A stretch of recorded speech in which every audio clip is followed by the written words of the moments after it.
मधुरापुरी सदन मृदुवदन मधुसूदन इह स्वागतं कृष्ण चरणागतं कृष्ण मधुरापुरी सदन मृदुवदन मधुसूदन इह स्वागतं कृष्ण शरणागतं कृष्ण मधुरापुरी सदन मृदुवदन मधुसूदन इह स्वागतं कृष्ण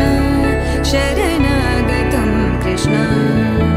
मधुरापुरी सदन मृदुवदन मधुसूदन इह स्वागतं कृष्ण कृष्ण